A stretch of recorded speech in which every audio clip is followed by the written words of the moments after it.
कांग्रेस सांसद इमरान मसूद जी इस वक्त हमारे साथ हैं। इमरान जी, वायनाड हुआ है, जयपुर हुआ है, दिल्ली हुआ है, क्या कुछ लाए?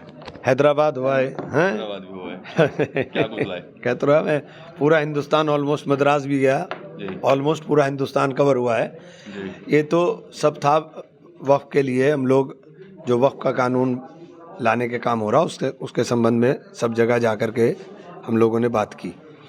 लेकिन ये जो कानून है, ये चूँकि हम पहले दिन से कह रहे हैं कि ये पूरी तरीके से असंवैधानिक है। ये बिल पूरी तरीके से असंवैधानिक है। संविधान की धारा 14, धारा 24, धारा 25, धारा 29, धारा 30, इनके अंदर जो हमें धार्मिक कृत्य करने की आज़ादी, अपनी धार्मिक शिक्षण संस्थाओं को मैनेज करने की आज़ादी, जो संविधान ने हमें देने का काम किया, ये उसके ऊपर ओवरलैपिंग है। और किसी भी धारा के ऊपर ओवरलैपिंग करने वाला कोई भी बिल संवैधानिक नहीं हो सकता। जिस तरीके से इसके अंदर हो रहा है, हम लोग लगे हैं बहुत। आपने देखा भी, हमने अभी स्पीकर साहब को भी कहा था कि इसके अंदर क्योंकि एक बहुत बड़ा इशू है। और जिस तरह से कर्नाटक में गया, कर्नाटक के अंदर बताया साहब कि वहाँ किसानों का जो इशू चल रहा था कि किसानों को नोटिस, लेकिन एक दुष्प्रचार पूरे देश के अंदर करने की साजिश की जा रही है।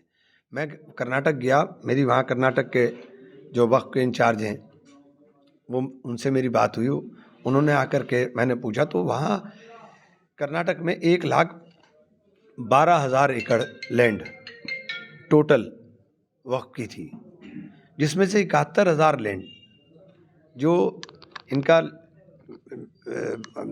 भू अधिनियम बना इनका 1974 में कर्नाटका का, तो रेवेन्यू डिपार्टमेंट ने 71,000 एकड़ लैंड ग्रांट कर दी। 17,000 एकड़ लैंड उसमें, उन्होंने मुझे बताया कि 17,000 एकड़ लैंड उसमें जो मुतवल्ली बने हुए थे उन लोगों ने ग्रांट कर दी, उन लोगों ने अपने अपने लोगों के नाम करा दी। और 3,000 एकड़ लैंड ऐसी है जिसके ऊपर गवर्नमेंट काबिज है। बाकी 20,000 एकड़ लैंड सिर्फ बचती है जिस लैंड के ऊपर कब्रिस्तान, दरगाहें, खानकाहें हैं। वहाँ जो नोटिस की बात की जा रही कि ज़मीनें उनसे खाली कराई जा रही, वहाँ के वक्फ मिनिस्टर ने वक्फ अदालत लगा करके जो 17,000 एकड़ लैंड मुतवल्ली ने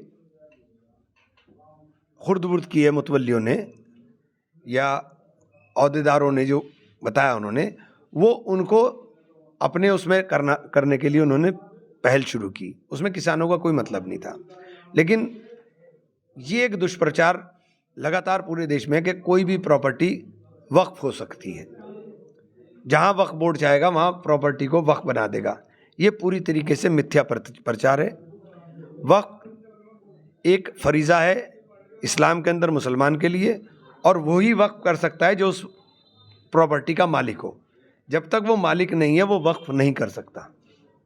तो वक्फ बोर्ड को कोई अधिकार ही नहीं इस तरह का है कि वक्फ बोर्ड किसी भी प्रॉपर्टी को वक्फ डिक्लेयर कर दे। तो ये एक दुष्प्रचार है। हमने इसमें पूरी तरीके से लगे हुए हैं कि वक्फ का प्रबंधन अच्छे से होना चाहिए, इसमें कोई दो राय नहीं है। लेकिन वक्फ का प्रबंधन के नाम के ऊपर वक्फ की ज़मीन को खुर्द-बुर्द करने की इस बिल के अंदर हमें बू आती है। चूँकि जो वक्फ की प्रॉपर्टी पर काबिज लोग हैं, आप उसमें से लिमिटेशन हटा रहे हैं। लिमिटेशन हटाने का मतलब कि आप उसको एडवर्स पोजीशन की तरफ ले जाना, कि जो लोग काबिज हैं और 12 साल से अधिक काबिज हैं उनको एडवर्स पोजीशन के अंदर मालिकाना हक मिल जाएगा। तो आप तो जो काबिज लोग हैं उनके ऊपर कब्जा हटाने की बजाय और उनको अधिकार देने की बात इस कानून के अंदर कर रहे हैं। तो ये तमाम चीज़ें हैं जिसके ऊपर हम लोग ले रहे हैं और आने वाले सत्र में इसके ऊपर बात होगी। चलिए, ये तो थी वक्फ की बात। अभी एक निजी कार्यक्रम में जो नितिन गडकरी हैं, उन्होंने कहा है कि देश में जाति की नहीं विकास पर बात होनी चाहिए। आप क्या कहेंगे? निश्चित रूप से विकास की बात होनी चाहिए, निश्चित रूप से विकास होना चाहिए। और गडकरी साहब की मैं तारीफ भी करता हूं कि गडकरी साहब विकास के अंदर, क्योंकि बड़ा, मैं उनसे मिला भी व्यक्तिगत रूप से, मेरे यहाँ भी उन्होंने काम फ़ौरन दिया। वो शाकुंबर देवी वाला मैं देकर आया था, उसके ऊपर भी लाइन पाइपलाइन में निश्चित रूप से अच्छी बात है। लेकिन जब जातिगत गणना की बात होती है तो गडकरी साहब को ये भी सोचना चाहिए कि देश के अंदर रहने वाले 80% लोग देश के अंदर रहने वाले 80% लोग अगर बिल्कुल बदहाल स्थिति में हैं, आप बताइए कॉरपोरेट सेक्टर के अंदर कौन आदिवासी है, कॉरपोरेट सेक्टर में कितने दलित हैं, कॉरपोरेट सेक्टर में कितने बैकवर्ड हैं। मीडिया के अंदर आप आ जाइए, बड़े मीडिया हाउस के अंदर एक भी दलित, एक भी आदिवासी, एक भी बैकवर्ड आप दिखाइए, आपको नहीं मिलेगा, ढूंढे से भी नहीं मिलेगा आपको। ये जब इतने बड़े सेक्टर के अंदर आपको ढूंढे से आदमी नहीं मिल रहा, उसके अलावा जो देश को चलाने वाले लोग हैं, देश को चला रहे हैं, जो देश को, जो राहुल जी ने कहा कि देश के 90 अधिकारियों में केवल एक अधिकारी और वो भी कोने में बैठा है आदिवासी। तो आप बताइए इन इतने बड़ी कम्युनिटी जो 80% से ऊपर हैं, उन लोगों की हिस्सेदारी और भागीदारी अगर देश के अंदर नहीं होगी, क्या केवल मनरेगा के अंदर नाम लिखवाने से ही इनका उत्थान होगा? क्या केवल ये मनरेगा के ही मजदूर बनकर रहेंगे? जब तक आप समाज को पूरी तरीके से उठाने का काम नहीं करोगे, तब तक देश कैसे तरक्की करेगा? देश तरक्की तभी करेगा जब आप समाज के सभी वर्गों को, चाहे वो किसी भी उससे हो, सभी वर्गों को आप उनके उत्थान की बात करो। तो उनका उत्थान तो हो नहीं रहा है। तो राहुल जी जो बात कह रहे हैं वो बिल्कुल सही है, और जो गडकरी साहब बात कह रहे हैं विकास की बात होनी चाहिए। हम तो खुद कह रहे हैं कि आप विकास की बात करें। हमने कब कहा कि आप विकास की बात ना करें? आप तो विकास की बात ही नहीं कर रहे, आपकी पार्टी। आप तो करते हो, आपकी पार्टी विकास की बात ही नहीं कर रही। ठीक है। 2 दिन पहले सुप्रीम कोर्ट ने बुलडोजर पर ब्रेक लगा दिया, कहीं ना कहीं क्या प्रतिक्रिया? देखिए, बुलडोज़र जो था ये भैया, ये जो बुलडोज़र का काम था, ये बुलडोज़र ये किसी के घर पर नहीं चल रहा था, ये किसी के घर पे बुलडोज़र नहीं चल रहा था। ये बुलडोज़र चल रहा था देश की न्याय की व्यवस्था के ऊपर। ये बुलडोज़र चल रहा था देश के कानून के ऊपर, जो कानून हमें अपने बचाव के लिए अदालतें हैं कि अगर आप पे कोई आरोप है तो जाकर के अदालत के अंदर अदालत तय करेगी।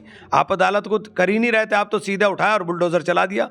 पूरी ज़िंदगी बन गई, मकान लग गई मकान बनाने में, आपको ढाने में 1 सेकंड भी नहीं लगा, तो आपने मकान ढा दिया और सेलेक्टिवली मकान ढा दिया आपने। अगर अपराध किसी व्यक्ति ने किया है, एक व्यक्ति ने अपराध किया, आपने उसकी सज़ा उसके परिवार को दे दी, आपने उसको सड़क पर लाकर खड़ा कर दिया। उनकी क्या खता है, उनकी क्या गुनाह है? तो ये सुप्रीम कोर्ट ने जो किया है उसका बहुत निर्णय का हम स्वागत करते हैं, और निश्चित रूप से न्यायिक प्रक्रिया के प्रति लोगों की आस्था के अंदर इससे इजाफा होने का काम होगा। 5 दिन बचे हैं उपचुनाव में, 20 नवंबर को वोटिंग होनी है, तो क्या कोई जॉइंट रैली हो रही है आपका कांग्रेस की और समाजवादी पार्टी की? नहीं है नहीं, अभी समाजवादी पार्टी के कैंडिडेट लड़ रहे हैं। समाजवादी पार्टी को जहाँ जहाँ ज़रूरत है, जिस जिस तरह से ज़रूरत है वो बोलेंगे, तो सब लोग जाने का काम कर ही रहे हैं। क्या लगता है उपचुनाव में क्या कुछ होगा सर? अच्छा होगा, 9 के 9 चुनाव जीतेंगे हम इंशाल्लाह। तो चलिए, इमरान मसूद हैं और अभी वायनाड से लेकर हैदराबाद, मद्रास और दिल्ली, जयपुर, न जाने कहाँ कहाँ वो होकर आए हैं वक्फ को लेकर, और तमाम मुद्दों पर आज उन्होंने बातचीत की। इसके अलावा जो नितिन गडकरी का जो एक बयान सामने आया था, उस पर भी इमरान मसूद ने नितिन गडकरी की तारीफ तो की ही की है, साथ ही साथ कहीं ना कहीं भारतीय जनता पार्टी पर भी एक निशाना साधा है। TV9 यूपी के लिए सहारनपुर से विकास कपिल।